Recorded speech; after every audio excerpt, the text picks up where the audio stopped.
G'day everybody, Matt Ellis with you for another edition of the Cricket Library podcast, and we have a very special treat for you in this edition of the program. We get to hear from someone who's done it all. They've played for their country in all three formats. They have an Ashes hat-trick to their name. They've won WNCL titles and was part of the Sydney Thunder squad that won the inaugural WBBL title. I am, of course, talking about Rene Farrell. And today we get to hear her story on the Cricket Library podcast. And bowled up. First delivery for Rene Farrell. And she picks up the key wicket of Sophie Devine. Just a great start. Lucy said she's so good at executing. Well, you cannot execute much better than that. That's a great delivery, top of order.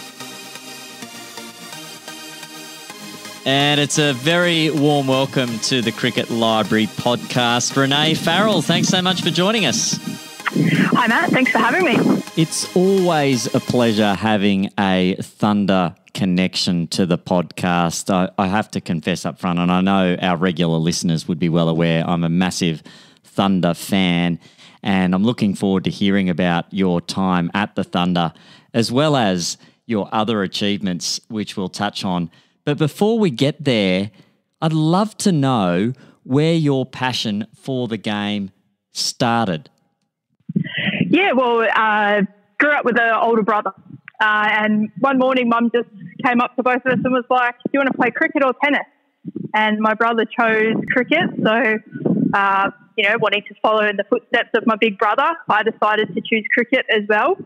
Sometimes I wish he chose tennis because if I made it in that, there's probably a little bit more money and exposure that goes on there. But no, glad he chose cricket. Team sport's definitely for me. So, I mean, when we were young kids, we grew up in the backyard playing against each other. And it probably is fitting because I always had to bowl to my big brother and he always wanted to bat. So Christmases and all that sort of stuff, we'd go over and I'd have three older cousins, male cousins as well. So got a lot of experience bowling at them, and it's really interesting how they say that your backyard influences how you play, because we had a pool on the leg side. So I'm putting that down to me backing away and trying to hit through the covers all the time. Yeah. But we always used to play. Mum would come down to the nets and throw to me. And then, just from there sort of grew into it, grew a love for the game. Obviously love people. So being with, 10 of your close mates or some good mates on the weekend, my passion for it just grew and grew. And as that happened, sort of got higher up and the representative honours sort of came after that. So, I've been very fortunate in my career. And you get a chance with the Breakers 2006-07. What was that like for you as a youngster coming in to the highly successful setup of New South Wales cricket at the time? Yeah, it was real surprising. Sort of, I moved from St George, Sutherland. That was my local club team, and I was probably one of the most experienced players there, alongside Kate Owen, who, between us, we were probably quite young and obviously hadn't represented New South Wales or Australia. So I decided to move grade clubs, and I moved to Balmain Tigers at the time, and that had the likes of Michelle Gosco, Julie Hayes, Martha Winch, and Leah Poulton, all these sort of players that had played for Australia or New South Wales. So to me, it was quite appealing, and I decided to make that move to learn off some of the greats. So turned out to be a great move because that season I did make towards the back end of the New South Wales season, got to play some National League games. So it was good to sort of know a few of the girls and have that experience and time alongside them. But as any youngster would be, obviously nervous in the first few rounds, and you just want to do everything right, be on time to training or the bus ride, and really do your best in the game. So I think we ended up winning that first year, and that was the time when it was three-game series. So three-game series. So I remember I was part of Catherine Fitzpatrick's hat-trick, so I think it was the last ball of the game, and she was on a hat-trick, and I decided to go for the slog, which is typical Rene Farrell talent batting, and unfortunately got bowled. But we ended up winning, and I guess that's sort of where the love for the WNCL kicked off, and have a real soft spot for 50 over cricket. And you must have made a bit of an impression. The end of that season, you tour with the Australian youth team to New Zealand. What was that like? Was that an expected thing, or did that take you a bit by surprise? I think the Australian A Series, I was not quite surprised by that. It was a real group of youngsters that had been through under-19 reps, so such as Elise Perry and Elisa Healy were there. The older sort of people were probably myself. Nicole Bolton was a little bit experienced, and Sarah Ailey was over there. And we had the coach in Joanne Broadbent. So it was a whole lot of fun over there with Rosie. It definitely wasn't as professional as what it would be these days. But it was a great experience, and got the chance to actually open the batting in a couple of the games. And I later on in my career, when Joanne Broadbent did coach us for the New South Wales Breakers and Sydney Thunder, I always reminded her of that, but she never put me up the order again. So I don't think I made that good of an impression on her over in the New Zealand conditions. And not long after, I think you'd only played 5 games for New South Wales, you get the call up to the Rose Bowl series in Darwin.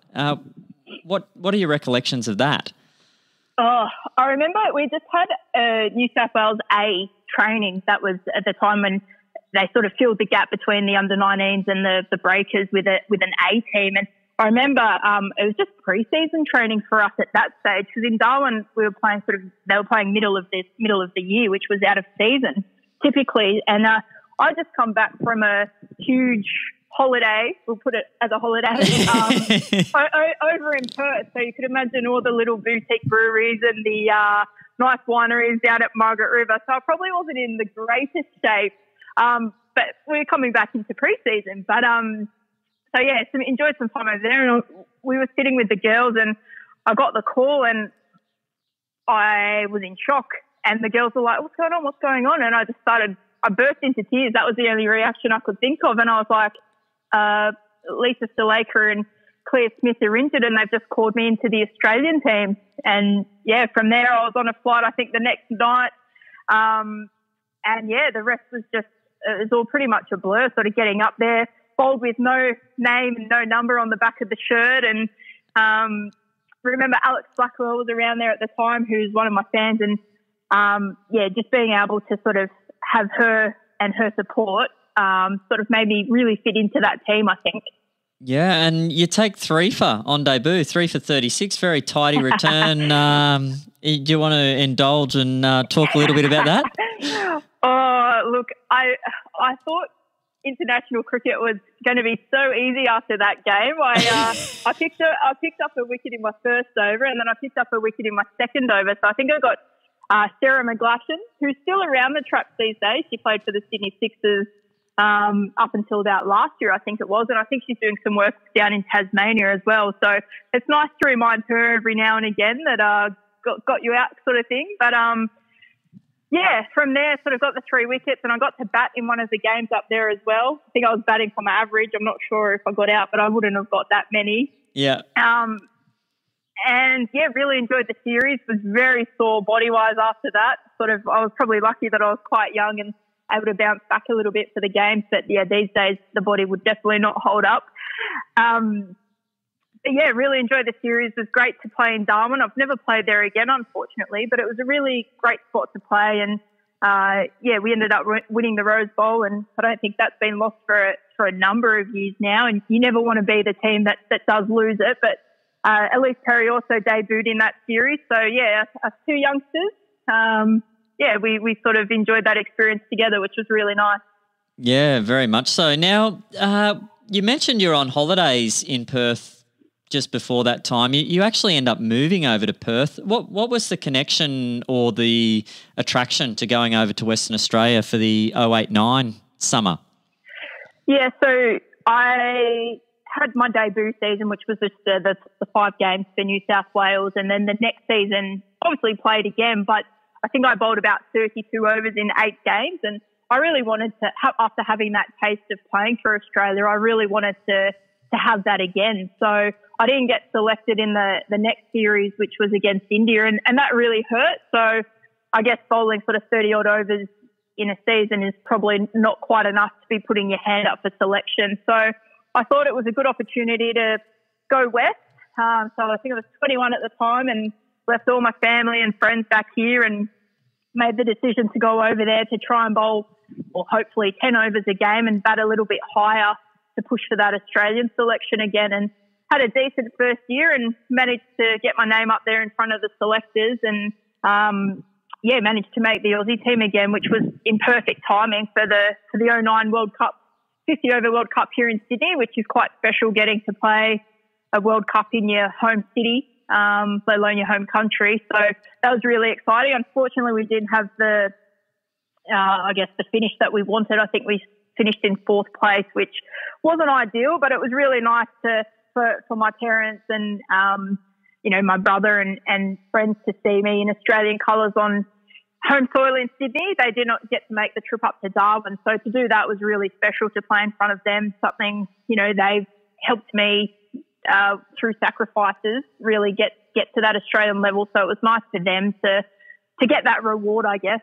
Yeah, we had Leah Poulton on the program earlier this year, and she was talking about that World Cup as well. I think they had a game in Newcastle, and she's a Newcastle girl, and she sort of emphasised that point as well. It was just really nice to have the family and friends, and you could almost know where they were in the crowd and acknowledge acknowledge their support when you were going well. So, as you say, not the result you're after, but you get the recall, and then you make your way into the Test team.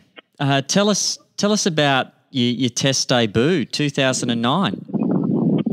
Yeah, Test matches are something very special, and there is a lot of tradition behind the baggy green. I know there's a lot in the men's game, but the women hold it in such high regard as well. So to be able to receive that, I actually received it alongside Leah Poulton, Rachel Haynes and Lauren Ebsbury. So, once again, was able to debut with 3 other fantastic cricketers. Just on Leah Poulton, I hope you mentioned that she got some wickets up in Newcastle, because batters love mentioning that they pick up international wickets every now and again. Oh, so she glossed over. I hope she talked that up. No, she glossed over her bowling. Maybe we could get her back to chat about that spell of bowling.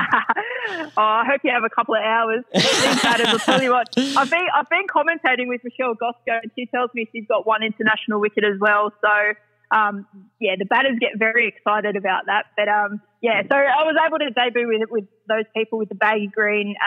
Unfortunately, it was a draw. The Test match ended up in a draw. There was no result, which was quite disappointing. When you go out there, you want to get a result on the board. But, it was a draw, and picked up a couple of wickets, and just remember sitting on the balcony at the end of the game, body just aching, but just a really nice feeling to know that, for me, in my eyes, I achieved the pinnacle of cricket, which was to play a Test match for Australia. And I ended up getting a little tattoo on my foot of my Test number, 156. So I've got that in Roman numerals on my foot. So it's nice. So it's a close memory wherever I go. So, it was a very, a big highlight in my career. Yeah, just interested, you mentioned when you went to WA, your goal was to try and bowl 10 overs a game. In the Test match, you bowl 30 overs in the first innings. I've always wondered, in the women's game, you play predominantly short format cricket. How do you prepare yourself to put your body through the rigours of a Test match? I was quite lucky at the time. There were 4 or 5 of us, that went up to the Centre of Excellence at the time. It's now known as the NCC, the National Centre of Excellence, or something like that, up in Brizzy. And we were fortunate enough, Erin Osborne, Elise Delani, Elise Perry and Lauren Ebsbury and myself, to spend a month up there. So we were training nearly every day, lifting weights, being the professional cricketers that we see today. So, to be doing that in 2009 was something really special, because, it hadn't been done before. So, as a fast bowler, being up there and bowling loads and knowing that the Test match was coming up, coach at the time, Richard McInnes, had thrown you a red ball, and, you just sort of build your loads up in that sense. So it's unfortunate, though, today we see a lot of the fast bowlers getting back injuries and leg injuries and all that sort of stuff. So we are on loads, but it is a bit of a shock to the system when you do have to go out there and bowl, 30 overs in a game or whatever it may be. So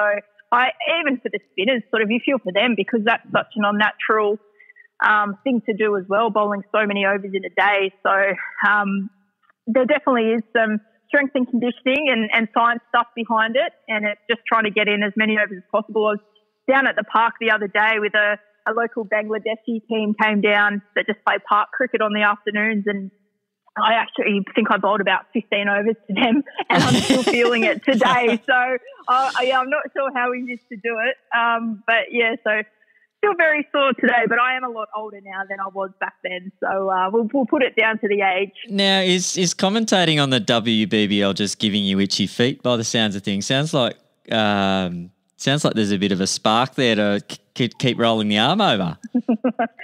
Yeah, there is. Well, I like being competitive, and I just love bowling. So, and then if you bowl a good ball, you sort of extend your follow through and give the batter a cheeky smile or a little sledge, or if they hit you for six, you just give them a little clap and say, yeah, about time, good shot. So I do miss it a little bit. And when I'm sitting up commentating with Robbie McKinlay, sometimes I think it'd be nicer to be out on the pitch than sitting next to him, but he's a good bloke. Look, at Hurstville the other day, it was a green top, and I was a bit itching to get out there, but it was about 14 degrees, so I was like, oh, no, warm-ups in this weather is probably not too good. So, look, and the Thunder Girls are doing really well, so I've been really happy for them. I think they've got a good group. As much as I'd love to play it, I will play some park cricket or some grade cricket. Sort of the professionalism that the game sort of got to, it was just getting past me a little bit. So, itchy feet a little bit, but, I think the girls are doing a great job, and hopefully they'll have a good season. Yeah, absolutely. Now, just back on your time in England, you have a little stint with Nottinghamshire, and you mentioned earlier you'd worked on your batting, and another one of the attractions of WA was a chance to get up the order. You peel off a couple of tons for Nottinghamshire. How good? Oh, yeah, look. The county cricket system over there, it's very different to the Wncl was over here. Sort of, back here you'd train 2 or 3 times a night before it sort of became professional. But over there it was 1 day a week. They didn't worry if you didn't turn up to training. It was, very laid back. So, it was just a bit of fun. But went over there, and Jenny Dunn at the time was like, no, Susie can open the batting. She'll be right. She's decent. Like, she'll get past the new ball. And the first game they all saw me play, I think I played and missed for about the first 5 to 10 overs, and they were on the boundary line, and Jenny was like, I thought you said she could bat. But fortunately for myself and for Jenny, I stuck out there and, managed to get some decent scores on the board throughout my time over there. So I think they were happy with my batting. My bowling probably wasn't as good as what it should have been, being predominantly a bowler, and I couldn't swing the Duke ball, which was really interesting because I thought I'd go over there and hoop it, being a sort of natural in-swinger, but couldn't do much with that. So that was quite disappointing, but it was a great experience and a lot of fun. And I think if there are any young cricketers out there that get the chance, hopefully when COVID's over and we get to travel again, get the chance to experience, whether it's the UK or somewhere else, to really just go and see how other teams do it, and meet a great bunch of people at the same time. So, and if you do go to the UK, the afternoon teas are great. So chips, chocolate, all that sort of stuff's allowed. So I was like, you wouldn't get that back in Australia. It's all fruit and sandwiches. And the cut up celery and the cut up carrots. Yeah. Carrot sticks, with a healthy dip that you're only allowed a little bit of. So but it was a great experience and made a lot of friends over there. Which when you go back and play over there, it was really nice to catch up with them and see them and share a drink and a chat and see how they're still going. Yeah, absolutely, and those lifelong friendships as well that come through cricket, just extending the network, I guess, having another group of people that you've got those memories with to share with for a lifetime. Yeah, absolutely. And if you ever need a place to stay, wherever it is in the world, you've got those connections that you could sort of rely on to show you around or give you a free night's accommodation. So that's what I sort of mentioned at the beginning, why I'm so happy my brother chose cricket, because that team sport and playing against other people like that, I just think it's a fantastic thing. Yeah, absolutely. Absolutely. Now, in the recent Men's World Cup, it went to a super over and it was tied and there was a bit of a count back and England lifted the trophy. What a lot of people may not remember, other than loyal listeners of the Cricket Library podcast, because we did talk to Leah Poulton about this as well, the World T20 in 2010, there was a super over and a count back and you were the designated person to go out and tee off in that super over. Australia playing against England, the game's tied 104, and then super over time.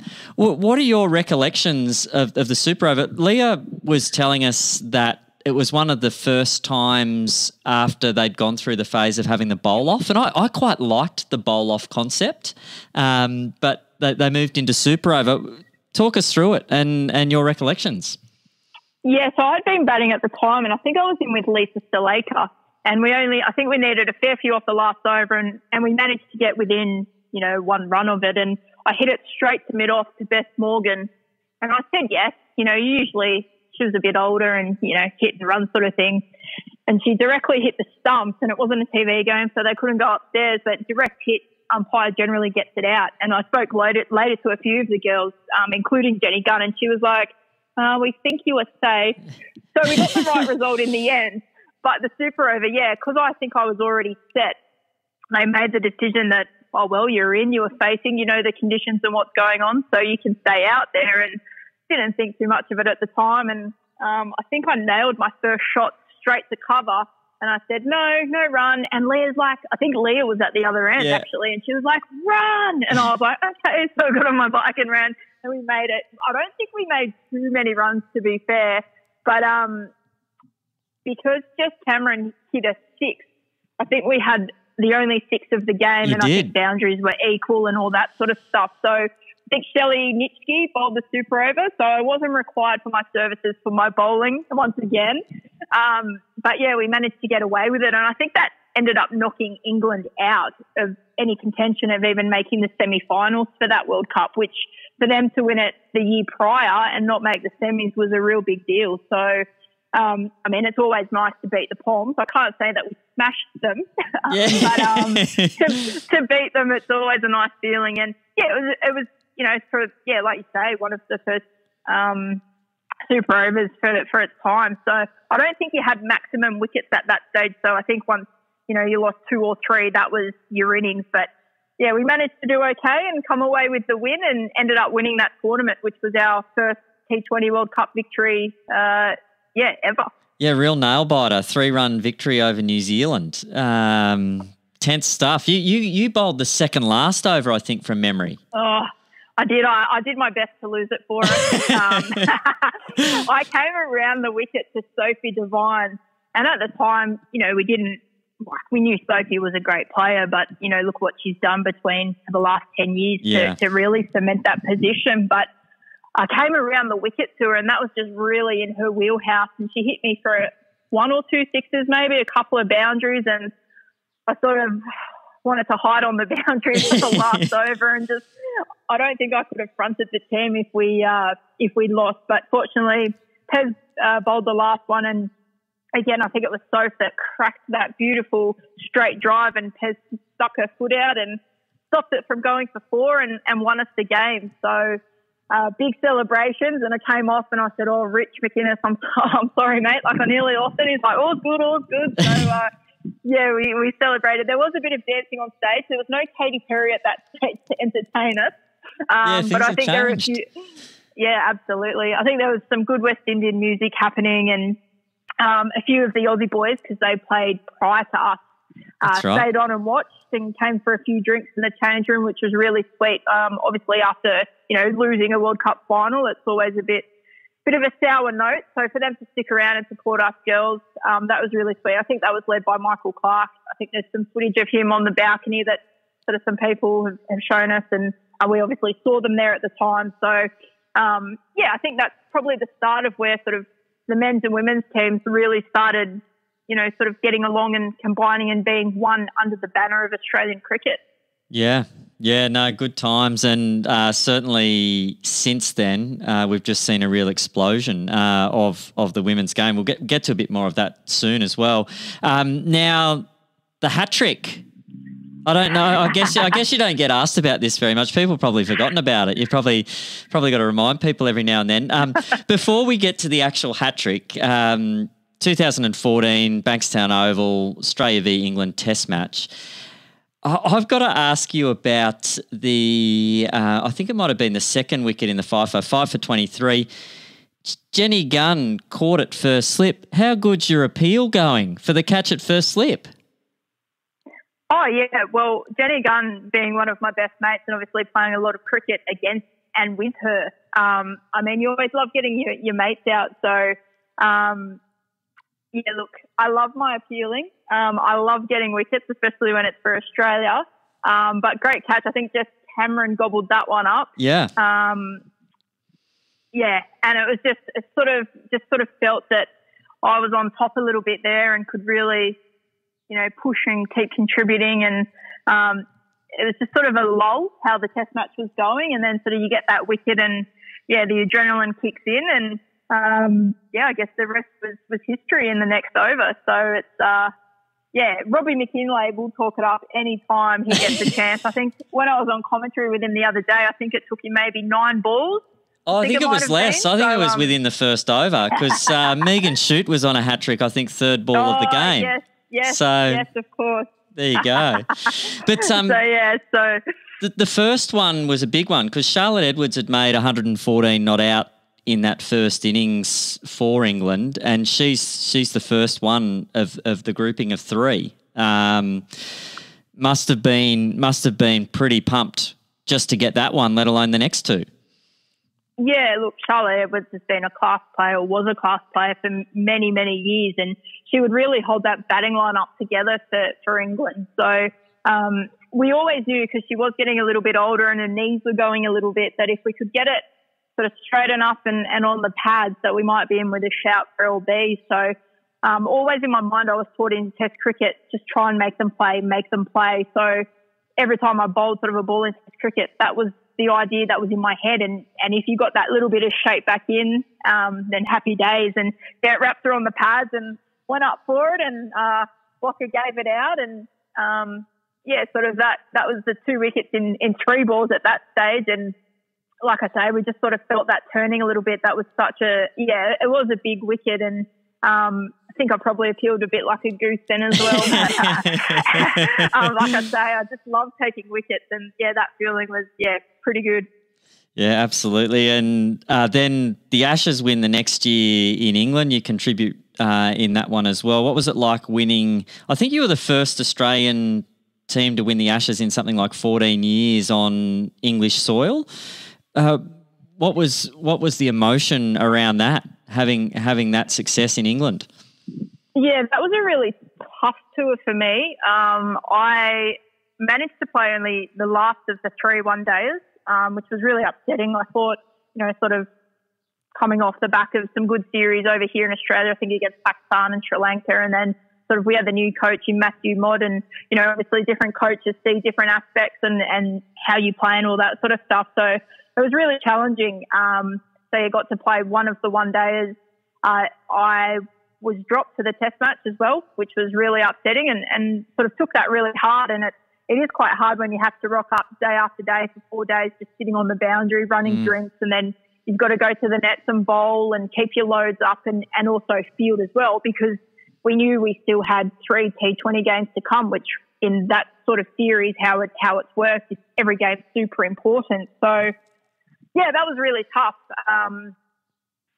And we were fortunate enough to win the test match, which I think gave us about 6 points. So we sort of had a decent lead, but we needed to win it because England had won the year before. So we missed the first T20 as well, which again is really disappointing. Sounds like I didn't play much cricket at all on this tour, doesn't it? And I remember the second T20 game, I was just warming up, getting ready to bowl to the batters because I didn't think I was playing. They said the same 12 were selected, but they hadn't announced the team yet because they were wanting to see, I guess, what the conditions were like that evening. And I remember Sean Slegler came up to me and I was like, yeah, it's okay. I know I'm just going to warm up and bowl to the batters and help get them prepared. And he said, oh, no, Fezzy, you're actually playing. I was like, oh, yeah. So I ran to the change rooms and changed into, my playing kit and all that sort of stuff. And we didn't get that many runs that game. I think we only managed to tick over 100. And England were quite strong and obviously had a long tail and all that sort of stuff. But we managed to get early wickets, which was really cool. And my memory is getting Danny Wyatt run out. She's a definite game changer, and I'm not sure if you've seen any of the last time she was out here in Australia. I think she knocked up a couple of hundreds, and she's just a really great player that can take the game away from you. So I managed to run her out at the bowler's end, which I think was a bit of a turning point in that match, that we sort of felt that we were really on top and it was really time to put the foot down. And I got the last wicket in that game, and JJ caught it on the boundary with a beautiful catch. And I call her Butters because she often has butterfingers. And I know she won't mind me saying that because we've got a really good friendship. But I came up with the nickname Butters because the ball would get hit back to her and she'd sort of fumble it around a little bit. But she caught this one, and it was just the best feeling. I remember running down to deep mid-on and just embracing everyone in a hug that we knew we had won, and we'd created a little bit of history which hadn't been done, like I say, in 14 odd years. So, and that was exciting for me too, because I remember going to the press conference and Jessie Hogan was there, and I don't even remember how it came up, but I was like something about love to talk to my mate Karl Stefanovic and bowl to him or something like that. And the next day we were in Wales.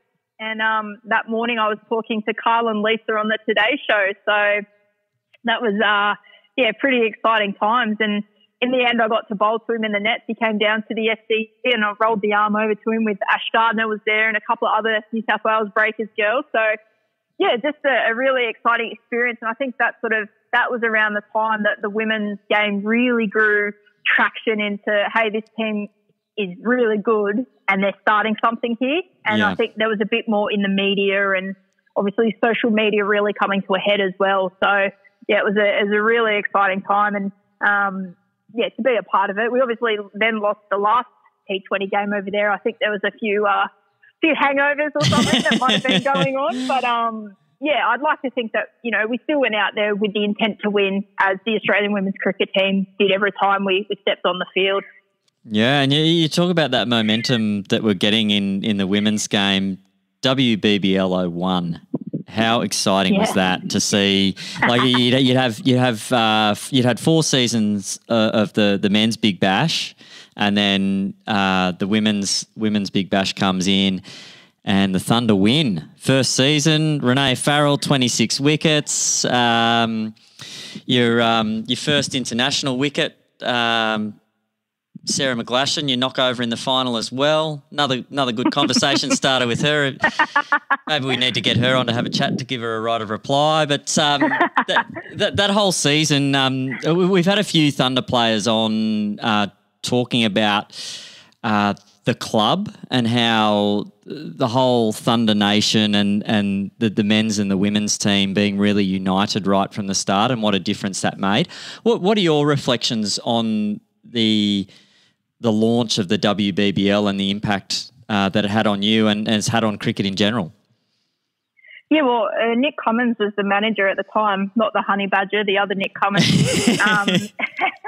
And, he really made an effort to make the girls feel welcome and that it was one club. And I think we sort of saw that through, like, people were like, oh, it's not that big a deal. But to us, it did mean a lot that if a playing number was taken by a male or a female player, then that was your number on your shirt, on your back. So I think, that sort of put the foundations in for, hey, we are two teams, but one club. And that was the feeling that we had. And I remember Alex Blackwell was away for the actual season launch, which she was over in the UK playing some cricket, which she was devastated at. And I rocked up at the season launch with a few of the other teams, or all the teams were there. And by the Sydney Harbour Bridge, and we're taking photos, and there were no sponsors on the shirts. They were oversized. Pants probably didn't fit either. But we sort of felt that like this is the start of something big. We saw how the men's Big Bash grew, and we knew that if we knew what we could bring to the table with our cricketing ability, and we knew if we could just, do that constantly in this T20 format, then, we saw the potential of what it could grow into. And for the Sydney Thunder to win that first year, that's a definite highlight in my career as well. Going into the tournament, I think we were 7 out of 8, looking like we were going to win the tournament, and love an underdog and love being the underdog. So it was really good. The first game, Joanne Broadbent, we were playing the Sydney Sixers, so love the crosstown rivalry. Playing the Sydney Sixers out at Howell Oval, and it was our home crowd out there at Penrith. Obviously, it wasn't the SCG or somewhere like that, but got a decent crowd out there, and Bros was like, just go out there and enjoy this. She goes, as I was driving in with the biggest smile on my face. She goes, let's go out there and let's just enjoy this. And if you do what you can do, that's all that, we can ask for. So we beat the Sydney Sixers in that first game, which was really, and I think that sort of kicked us into gear, that because we saw them as that star-studded team that they were. They had Healy, Perry, Stalaker. So to knock them off in that first game, I think that really made us believe. We just had a really good season. We knocked off the Perth Scorchers in the semi-final in Adelaide, and then got to play on the MCG against the Sydney Sixers again in the final. So another close game against that group. Again, sort of going down to the wire, and I think most of the games that we do play against the Sixers, they're always quite close encounters, which is what you want. And I think that just proves how strong cricket in New South Wales is, and I've been really fortunate to be a part of it throughout most of my career, but also to experience, a different organisation in the Wncl, which has also come a long way now that sort of Christina Matthews is over there, and I think she's done a great job. And the Perth Scorchers are favourites to win this year, so they've got their 2 big recruits in Devine and Beth Mooney. So they obviously won the WNCL title last year, which was my last game, so that still hurts a little bit, but glad to see that cricket is sort of really thriving in the West. Yeah, definitely is. And the feeling of the men and the women winning the same year, was there a bit of a joint celebration there? Yeah, there was. We watched their game, and I remember Charlotte Annabelle was just hugging the trophy all night. I think she might have been asking kids for $1 for a photo, and I was like, Char, this is brilliant, money making scheme. I like it.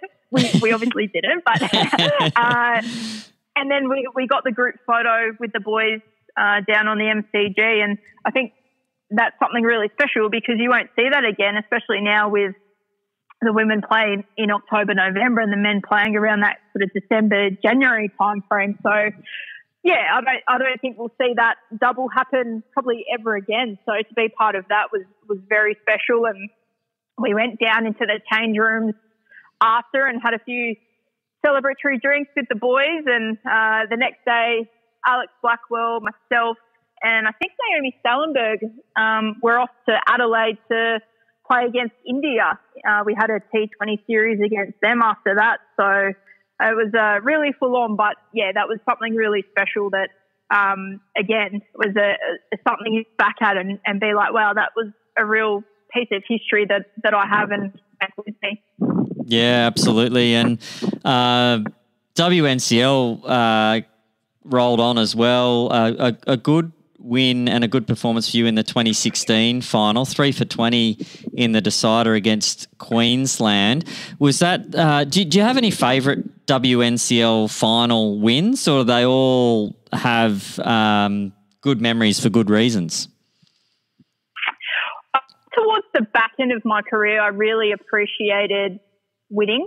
I hope that doesn't sound too silly, but you just sort of never know when your last game is going to be, whether it is through injury, whether it is through not getting contracted, or whether it's through retirement, like you've just had enough of the game. So, yeah, it was sort of when I stopped playing cricket for Australia, and I sort of struggled mentally a little bit during that time. And it was the time that state cricket then went professional, and we were training. I had to get up at 5 a.m. to go in for a 7 o'clock run around Centennial Park, and then, I mean, you had the rest of the day to yourself while it was just fitness-based. But And I was like, why am I doing this for? And I had a good chat with Brogsy, Joanne Broadbent, and she was just like, look, I'm backing you.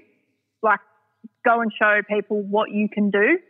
And that's like, I still had a love for the game, and training with those girls at 7 o'clock in the morning, really, it was, the Australian players weren't there, but it was just this tight-knit group at Cricket New South Wales. So Naomi Sallenberg, Lauren Smith, Maisie Gibson, Nicola Carey.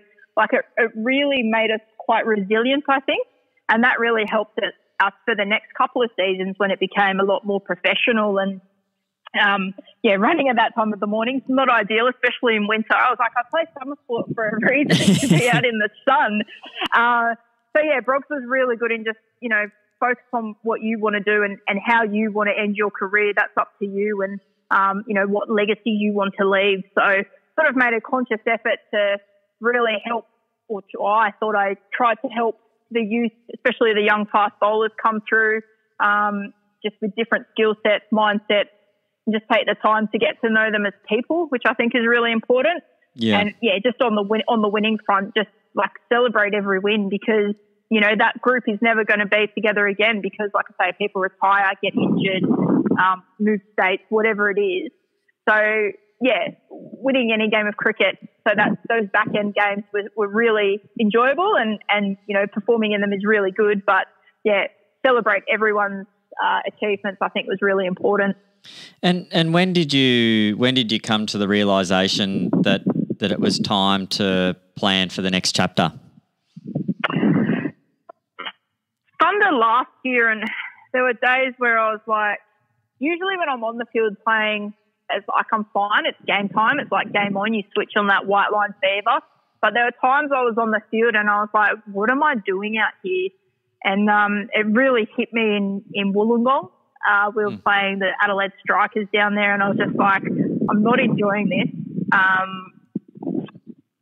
I'm probably a detriment to the team with this mindset that I have, and I just don't think it's sort of good for me to be out here. So I remember the drive home, and I was just sort of, because Wollongong to where I live back in Sydney is sort of an hour drive, and just sort of had a good think about what I wanted to do, and I just thought it'd be good if we're due to go to Hobart for the next game, and I just thought if I stay at home and just assess my options and not go down there and see what I want.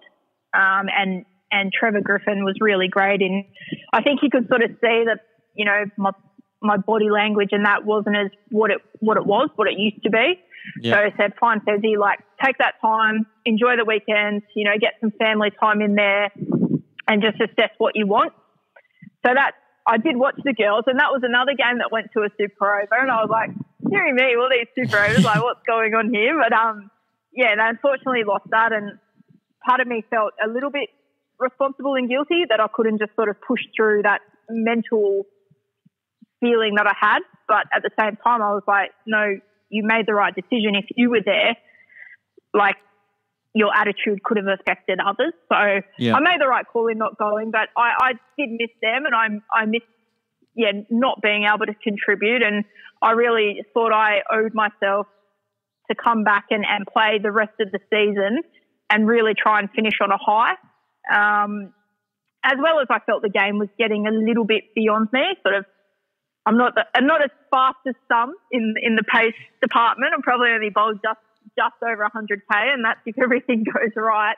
And I just felt, with the different strengths and all that of the batters, that my bowling was slowly not what it used to be. I think I only picked up 16 wickets last season, and for me that just probably wasn't where I wanted to be. So I spoke to Trev throughout the year, and I just said, look, I think this will be my last season playing, and I'm going to retire after that. And credit to him, the only person he obviously told was Rachel Haynes, just to let her know on that last day. And I didn't want to take it away from Alex, but we were sitting having dinner the night before because Alex was retiring in that final game as well. And Sam Bates was like, you should tell her. And I was like, tell me what? And we were just having a glass of red with dinner and just to celebrate our career. And she's like, you're retiring, aren't you? I said, yes. And, she made that lovely gesture of obviously telling Trev told the team, because I was out there batting for the final delivery of the game that we lost, and my final delivery of the game ever in T20 cricket got hit for 6. Oh. So I was like, it's the right time to retire. But I was out there, and it was lovely that there were 3 or 4 other teams that were there playing on that weekend at the junction, and they formed a guard of honour for Al and myself, which, I think Al's career is something so special that probably deserved, like what Gary Ablett and Harry Taylor were like for Geelong Cats. Yeah. But, Al, being Al, the great team person and just, person in general that she is, was like, no, Fezzy, I want you to walk off with me. But she made me cry on national TV. So come on, Alex. Come on, Seal. I have a reputation to uphold, and that's no tears. But and we've just had a nice celebration in the change room after that, and it was really nice to be set up in that way. But again, really good to see that the Thunder Girls are doing so well this year. Yeah, and the decision to finish up was a joint one. Your WNCL career finishing up there in the final at North Sydney Oval. Yeah, I just thought all of it was the right time. So I was pretty happy with my 50 overseas, and thought I bowled quite well and got some valuable runs as well. But sort of the likes of Stella Campbell, Hayley Silverholm, Hannah Darlington, they were all coming through, and I just thought, it is a young team, and, you've still got Phoebe Litchfield in there, who's super young as well. And I just thought that it was just the right time, and I just didn't want to push it. Like, I really wanted to end on a high. And I think, I remember Jonathan Brown, the Brisbane Lion forward, and it just sort of felt like he pushed it one year too many, and that's always stuck in my mind as an athlete, that I just don't want to push it too far. And to go out on a high, I think you owe that to yourself for all the hard work and dedication that you put into the game. So just knew it was the right time, and unfortunately we didn't get the victory at North Sydney against WA, but at the same time it was really nice to see WA win it because of what they had done for me in my cricket career, going over there and giving me that opportunity as a 21-year-old kid. So I was glad to see it was them and no one else, if I can put it like that. Yeah, for sure. Now, what's next for Rene Farrell? We've really enjoyed hearing you in commentary in the in the WBBL. I'm a big fan of your work there, and thank you. Enjoy what you add to that. What are you planning? What's on the horizon? Oh, well, look, we were meant to move overseas, but that's not happening now because of COVID. So I think, plan B was sort of this commentary stuff came up, which was really exciting. I am studying primary teaching, so I've got my prac work to go. So watch out, primary kids of Sydney. you might get a cricket-focused teacher coming your way, but no, I've got a bit of prac to do there. And also, would love to get into coaching. So if there's opportunities, sort of level 2, I think they cancelled one Cricket New South Wales, unfortunately, with COVID. I think it's unfortunately wrecked a lot of people's livelihoods at the moment, but it's really good, sort of, even in my local street, I know my neighbours a lot better now, and we catch up for wine and cheese every now and again and just check in on each other. So I think the one thing that COVID has brought is really keeping us together, and even though at times we need to be socially distancing, but I think that's sort of one good thing that's happened there. So, but enjoying the commentary and enjoying the WBBL, and like I say, I'll roll the arm over in club cricket and see if I can pick up a few wickets there and maybe sledge a few batters coming through. But the alter ego comes out. It's known as Michelle or Mish. So a bit of a nasty character. So, but we'll definitely be keeping busy. And if all that fails, then I'll just walk the dog for 10 hours a day. Oh, I love it. Now, before we let you go, you did mention earlier Karl Stefanovic having a net with you at one stage. Our hardest hitting, most popular question on this podcast is, who would Rene Farrell bring to the nets. You got 3 invitations you can send out, and to be fair, I was extra kind to Maisie Gibson. I allowed her to get a bit of an accreditation pass for her mum. To just come and watch, but and this probably shows a little bit more about me than our guests. I also did give permission for Aidan Blizzard to have an extra person as well, but strictly 3 people. Renee, who are your top 3? Who are you netting with? Yeah, see, leg spinners and batters are always trying to break the rules, and I'm sure wicket keepers would be in there as well. So I will stick to your rules. Well, like I said, growing up, I've had my mum, so I'm not going to choose her anymore because she'll probably just dent my confidence. Karl Stefanovic was pretty good. And I've been there, done that, so I'm not going to choose him. Yep. Or one person I will choose straight off the bat will be, sorry about that pun there. I will choose Alex Blackwell as my first one. Now, I know you probably think not much thought has gone into this, but there is a lot of thought. Okay. I love bowling to the seal. That's Alex's nickname. Okay. When I used to bowl to her, it used to be the best contest in the net. You'd bowl a good ball and she'd be like, yep, 1, and run a single. I'm like, Al, there's straight to the fielder. But we had mutual respect for each other. She'd let you know if it was a good ball. I could try different things to it, like coming around the wicket. It was just always fun and it was always competitive. So I really enjoyed that contest and I kind of missed that. And now that we're both retired and, well, she's older than me, but I'll say that we're both old. I just think it'd still be fun and interesting and with just polite sledging and all that sort of stuff. And like I say, Al, in my mind, is the greatest ever player for Australia in the women's game. I just think she's a legend, a beautiful person, beautiful cricketer. And she's from down the Riverina, so she's a country girl, so what more can you ask for? Yeah, tick, tick. So well done, Al. Hope you pay me for this later. Yeah.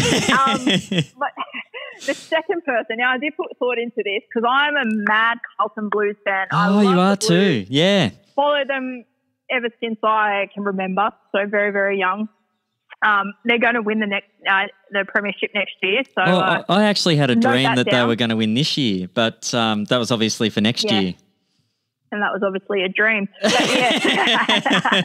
no, so I tell everyone every year that'll listen, oh, no, top 4 this year, we got a good squad. But we do have a good squad. The person I would like to, I guess being the bowler, I've got a bowl, but I love Paige Simpson. Okay. Again, just retired, but played hard till the end, got Falcon of the Year this year, getting kicked in the head. Surprised he got up after that one. I think the way he plays the game, he's obviously a defender, so doesn't get much recognition. Just like us fast bowlers, you have to get a bag full of wickets to even be considered for player of the match. Yeah. So I'm going with Paige Simpson because I just love him and I think he's just a lovely human being. Don't know him, but that's what he looks like. So, Paige Simpson's definitely up there.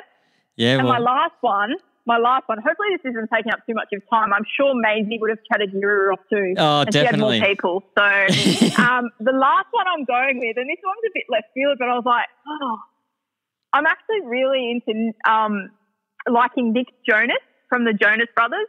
Now, I know I'm 33 and I sound like I'm 18. Okay. But I've just watched Jumanji. Yeah. Both of them, the new ones, and really liked him in that. I watched Songland, which is a show on Fox on E. And I like listening to music when I train. So I was like, he can just stand in the corner and sing while I'm bowling to Alex Blackwell and Paige Simpson. So it's perfect. How good's that? How good. So they're my 3 choices, and I'm not going to say anything more because we stick by the rules, us Paces. Yeah, that's right. It's good to finally have someone sticking by the rules and not playing on my kinder side, trying to sneak someone else in. Absolutely. Oh, that is a magnificent 3 selection. I like it when we get a bit of diversity. That is very diverse and a very enjoyable net session, that one. And who you'd pick up wickets there, you'd think? Oh, look, Alex would probably be out nearly every second ball, so even though she'd be running on them. But look, I mean, I'd definitely be getting the new rock and trying to bowl some in swing. So Hopefully it's on a synthetic pitch too, because then I could probably put a few bounces down. But if it's on turf, I'm definitely not getting them up. Oh, that's gold. Well, thanks so much, Renee. It's been an absolute pleasure chatting with you. All the best for the commentary in the coming weeks on the WBBL and your primary school teaching prac. Great to hear there'll be lots of primary school kids playing cricket when you're in the classroom. And, thanks so much again for joining us. Not a problem. Thank you so much for having me. I had a ball. A massive thanks to Rene Farrell for joining us on this edition of the Cricket Library podcast. What a wonderful story, and still so much ahead for Rene Farrell in the future, but a wonderful career as a cricketer, paved a way through the ranks at New South Wales, rolled the dice, went to WA, and had a magnificent career for Australia across all three formats. A Ashes hat-trick to a name. Fantastic to hear more about her story today on the program, and it's one that I'm sure you will have enjoyed just as much as I did. Thank you so much to you, our listeners, as well. I really do appreciate the feedback we've been getting with our new series, The Cricket Library Weekly. Thank you so much for those that tune in for that one as well. It's been an exciting time for us, a very exciting summer ahead, and looking forward to bringing you more conversations like this one that will hopefully inspire a love of cricket in you. And to help us to keep doing that, please make sure you leave a rating and review on your favourite podcast provider. And spread the word. Tell your friends. Let them know some of the chats we've had on here. There's some really interesting ones in the back catalogue. Kristen Beams in there. We had Leah Poulton, as we mentioned earlier in the conversation with Renee. Also had Roberta Moretti-Avery, the captain of the Brazil women's team. Johan Botha, Maxi Klinger, Nathan Horitz, Ryan Harris. There's plenty there to go back and have a listen to when you've got some time. And I will very much look forward to your company again next time. This has been Matt Ellis for the Cricket Library podcast. Bye for now.